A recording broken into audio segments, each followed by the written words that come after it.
స్వామిని తలుచుకోగానే ముందుగా అందరికీ గుర్తొచ్చేది 7 కొండలు 3 నామాలు. 3 నామాలు శ్రీవారి రూపుకే ప్రత్యేకంగా కనిపిస్తాయి. ఈ 3 నామాలను తిరుమల కొండపై పెద్దగా కనిపించేలా ఏర్పరిచారు.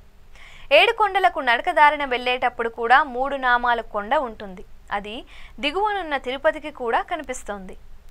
శ్రీ వెంకటేశ్వర స్వామి ప్రతి ఫోటోలోనూ 3 నామాలే ప్రత్యేకంగా కనిపిస్తాయి. అసలు శ్రీవారికి ఈ 3 నామాలు ఎందుకంత ప్రత్యేకం? 3 నామాలే ఎందుకు అలంకరిస్తారు? 3 నామాల వాడిగా ప్రసిద్ధి చెందడానికి కారణమేంటి?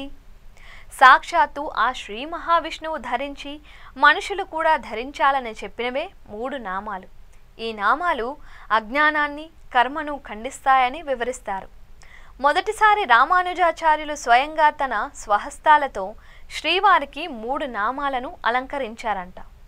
అలా శ్రీనివాసుడికి తిరునామాలు అలంకరించడం ఆనవాయితీగా మారింది.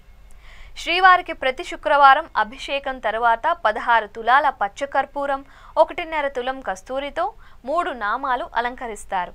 అవి మళ్ళీ గురువారం వరకు అలానే ఉంటాయి. గురువారం స్వామివారి నేత్రాలు కనిపించేలా నామాన్ని కొంతవరకు తగ్గిస్తారు. అంటే ఎప్పుడు శ్రీవారి కళ్ళు నామాలతో మూసి ఉంటాయి. శుక్రవారం ఉదయం మాత్రమే అభిషేక సేవ సమయంలో శ్రీవారు 3 నామాలు లేకుండా భక్తులకు దర్శనమిస్తారు. ఈ సమయంలో నేత్ర దర్శనం, నిజపాద దర్శనం చేసుకునే అరుదైన మహత్తరమైన అవకాశం భక్తులకు లభిస్తోంది. శుక్రవారం అభిషేకం తరువాత 3 నామాలు అలంకరిస్తే మరలా శుక్రవారం అభిషేకం సమయం వరకు ఈ నామం అలానే ఉంటుంది. అంటే వారానికి ఒకసారి మాత్రమే శ్రీవారికి 3 నామాలు దిద్దుతారు.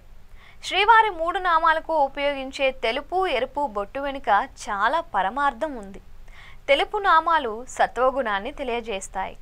సత్వగుణం మనల్ని ఉన్నత స్థితికి తీసుకువెళ్తుందని సూచించేది నిలువు బొట్టు. ఇక ఎరుపు రంగు అనురాగానికి ప్రతీక. అంటే ఎరుపు లక్ష్మీ స్వరూపం, శుభసూచకం, మంగళకరమైనది.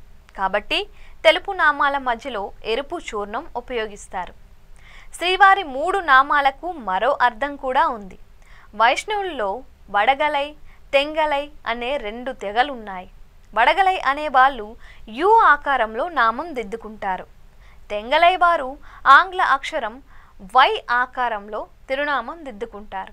అయితే ఈ 2 ఆకారాలకు మధ్యస్థంగా తమిళ అక్షరం పాను పోలి ఉంటుంది. దీన్నే తిరుమణి కావుగా పిలుస్తారు. అలా శ్రీవారికి 3 నామాలు ప్రత్యేకమయ్యాయి.